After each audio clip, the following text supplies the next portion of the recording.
This is not just another Nova update. Finally ऐसा लगता है कि नोवा लॉन्चर री इंजीनियर्ड हो चुका है और मैं इस चीज़ का बहुत टाइम से वेट कर रहा था।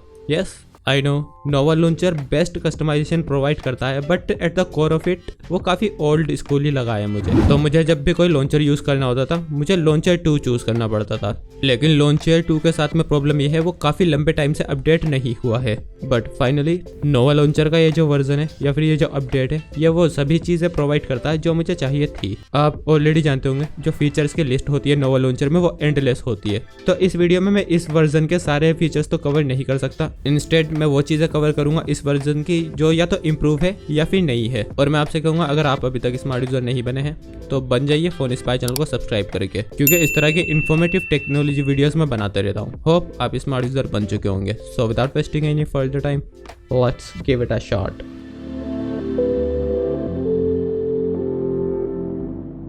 कुछ चीज़ें आपको ध्यान रखनी होगी through out the course of this video. जिस टाइम पे मैं ये वीडियो रिकॉर्ड कर रहा हूँ नोवा लॉन्चर का ये वर्जन प्ले स्टोर पे लाइव नहीं है, तो मैंने इस वर्जन की लिंक डिस्क्रिप्शन में दे दिया, आप वहाँ से डाउनलोड कर सकते हैं। और जो मिनिमम एंड्रॉइड वर्जन है इसे इंस्टॉल करने के लिए वो है एंड्रॉइड 8, तो आप इसे एंड्रॉइड 8 और उसके ऊपर के डिवाइस में ही इंस्टॉल कर सकते हैं।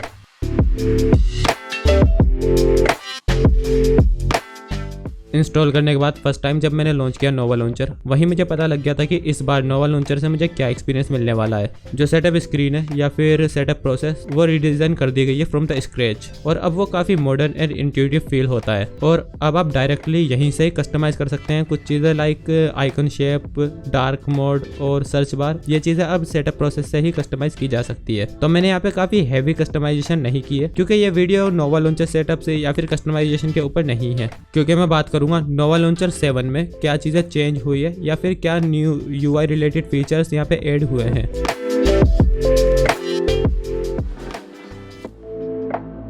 होम स्क्रीन मेन्यू जो ट्रिगर होती है होम स्क्रीन पे टैप एंड होल्ड करने पे फाइनली चेंज हो चुकी है। अब नोवा लॉन्चर काफ़ी मॉडर्न लगता है। इससे पहले क्या होता था, नो मैटर आप कैसे भी कस्टमाइज कर ले नोवा लॉन्चर को, जो बेसिक यूआई एलिमेंट्स थे उन्हें देख के ऐसा फील होता था कि अभी भी 2014 चल रहा है। और ये होम स्क्रीन मेन्यू उन्हीं एलिमेंट्स में से एक थी। अब आपको ऑप्शन मिलता है सर्च बार को डॉक में प्लेस करने का नेटिवली, और ये उन कुछ फीचर्स में से एक है जिसके लिए मैं काफ़ी लंबे टाइम से वेट कर रहा था नोवा लॉन्चर में आने के लिए। एंड अगेन मैं डिटेल्स में नहीं जाऊँगा कि आप किस तरह से इस सर्च बार को कस्टमाइज कर सकते हैं, क्योंकि मैं नहीं जानता ऐसा करने से इस वीडियो की लेंथ कितनी लंबी हो जाएगी। ऐप ड्रॉअर में जो सर्च बार होता है नोवा लॉन्चर का, अब आप उसका लुक भी चेंज कर सकते हैं। इससे पहले क्या होता था, जब आप कस्टमाइज करते थे नोवा लॉन्चर को, उसे मॉडर्न लुक देने की कोशिश करते थे, तो ये सर्च बॉक्स हमेशा आउट ऑफ प्लेस ही लगता था।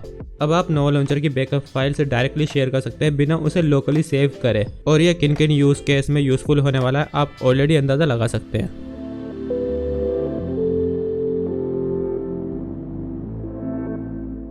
एप्स शॉर्टकट जो ट्रिगर होते हैं किसी भी ऐप आइकॉन पे टैप एंड होल्ड करने से, अब आप उनका लुक भी चेंज कर सकते हैं। आपको ये ऑप्शन भी मिल जाता है अब। और यहाँ पे जो ऑप्शन है उनमें से एक ऑप्शन है एंड्रॉइड 12 स्टाइल, जो पर्सनली मुझे काफ़ी अच्छा लगा। और इस पॉपअप मेन्यू में नोवा लॉन्चर कुछ एडिशनल ऑप्शन देता है जो मुझे काफ़ी इंटरेस्टिंग लगे, स्पेशली ये सेव एपीके वाला ऑप्शन। इसे यूज़ करके आप कोई भी इंस्टॉल्ड ऐप जो आपने इंस्टॉल की है प्ले स्टोर से या कहीं से भी, उसकी एपीके फाइल सेव कर सकते हैं अपनी लोकल स्टोरेज में। जब आप होम स्क्रीन पे आइकन्स को ड्रैग करते हैं या रिपोजिशन करते हैं तो आपको एक कूल इफेक्ट देखने को मिलता है यहाँ पे। और अभी के लिए ये सिर्फ मैंने गूगल एप्स में देखा है। New visit panel welcome change है यहाँ पे। अब आप इसे एक्सेस कर सकते हैं होम स्क्रीन मेन्यू पे से स्वाइप अप करके, जो काफ़ी इंट्यूटिव लगता है और मॉडर्न भी है यहाँ पे। और विजिट्स पैनल में सर्च बार भी है यहाँ पे जो काफ़ी रिस्पॉन्सिव है। डार्क मोड का लुक भी अब आप चूज़ कर सकते हैं। और इससे मेरा क्या मतलब है बता देता हूँ। बेसिकली डार्क मोड यहाँ पे काफ़ी तरह के होते हैं। कहीं कहीं पे आपको ग्रे कलर देखने को मिलता है डार्क मोड में जो बैकग्राउंड्स होते हैं, और कहीं कहीं पे आपको पिच ब्लैक बैकग्राउंड देखने को मिलते हैं डार्क मोड में। तो नोवा लॉन्चर के इस वर्जन में आप चूज़ कर सकते हैं आपको कौन सा डार्क मोड पसंद है, ग्रे बैकग्राउंड वाला या पिच ब्लैक बैकग्राउंड वाला।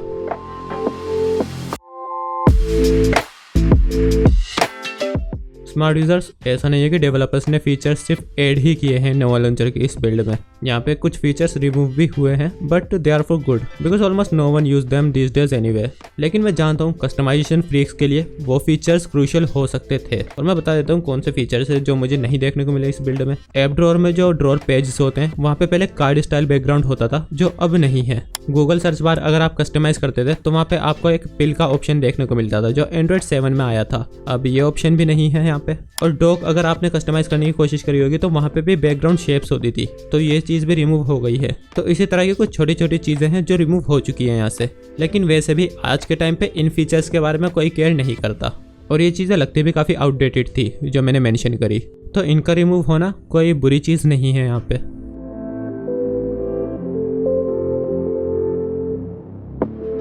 स्मार्ट यूज़र्स आप ऑलरेडी जानते होंगे नथिंग इज़ परफेक्ट, तो ये लॉन्चर भी नहीं है।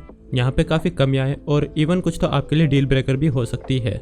Navigation gestures still native feel नहीं होते यहाँ पे, स्पेशली जो रीसेंट ऐप वाला जेस्चर होता है वो काफ़ी स्लगिश है, बिल्कुल भी स्मूथ नहीं है जेस्चर। और रीसेंट ऐप स्क्रीन में जाने के बाद भी जो स्क्रॉलिंग होती है वो काफ़ी स्लगिश सी रहती है। और ये चीज़ मैंने सिर्फ जेस्चर के साथ ही नहीं नेविगेशन बटन जब मैं यूज़ कर रहा था जब भी फेस करी थी। हालांकि वो जो लेग था वो कुछ टाइम के लिए ही था, बाद में वो फिक्स हो गया था, लेकिन मैं नहीं जानता ऐसा क्यों हुआ था। और जेस्चर्स के बाद मैं यहाँ पे बात करूंगा ऐप ओपनिंग और क्लोजिंग की एनिमेशन की। तो यहाँ पे मैं यूज़ कर रहा हूँ सैमसंग का फ़ोन जिसमें मैंने नोवा लॉन्चर की बिल्ड इंस्टॉल करी है और ये रन कर रहा है One UI 2.5 पे जो एंड्रॉइड 10 पे बेस्ड है। और इसमें जो ऐप ओपनिंग और क्लोजिंग की एनिमेशन है वो मुझे काफ़ी अच्छी लगती है, लेकिन नोवा लॉन्चर में वो एनिमेशन नहीं थी। और ये इतनी बड़ी बात नहीं होती अगर यहाँ पे स्टॉक एंड्रॉइड 10 वाली एनिमेशन मुझे देखने को मिलती, लेकिन द फैक्ट इज वो एनिमेशन भी यहाँ पे नहीं है। स्पेशली ऐप क्लोजिंग की जो एनिमेशन होती है, जो ऐप क्लोज होते टाइम आइकन में डिस्क्लोज होती है, वो चीज़ मुझे काफ़ी अच्छी लगती है। और थर्ड पार्टी लॉन्चर्स में अभी तक वो चीज़ हमें देखने को नहीं मिली है। सिर्फ नोवा लॉन्चर की बात नहीं है, जनरली थर्ड पार्टी लॉन्चर्स में अभी तक वो एनिमेशन नहीं आई है। हाँ, नोवा लॉन्चर यहाँ पे ट्राई करता है एंड्रॉइड 9 और 10 वाली एनिमेशन को एमुलेट करने की, लेकिन वो एनिमेशन इतनी अच्छी नहीं है एंड काफ़ी वियर्ड लगती है टू बी ऑनेस्ट। और यहाँ पे मैंने कुछ बग्स भी इनकाउंटर करे, लेकिन उनके बारे में मैं बात नहीं करूँगा क्योंकि मैंने आपको पहले ही बताया था ये बिल्ड प्ले स्टोर पे नहीं है, क्योंकि यहाँ पे बग्स होंगे। ये एक टेस्ट बिल्ड है तो बग्स यहाँ पे होंगे ही, इसलिए मैं उनके बारे में बात नहीं करूँगा। लेकिन जब ये बिल्ड प्ले स्टोर पे लाइव हो जाएगी तो मैं आपको अपडेट कर दूंगा कि जो बग्स मैंने इनकाउंटर किए वो अभी भी है या फिर नहीं। तो स्मार्ट यूजर्स बस ये था जो इस वीडियो में मैं इंक्लूड कर सकता था। बाकी अगर आप भी ये बिल्ड यूज़ कर रहे हैं नोवा लॉन्चर की, आपने कुछ ऐसी चीज़ नोटिस करी जो आप शेयर करना चाहते हैं लोगों के साथ, लेकिन मैंने वो चीज़ इंक्लूड नहीं करी वीडियो में, तो नीचे कमेंट्स में डिस्कस करते हैं। तो इसी के साथ साइन ऑफ करूँगा मैं वीडियो को। Be smart, stay smart.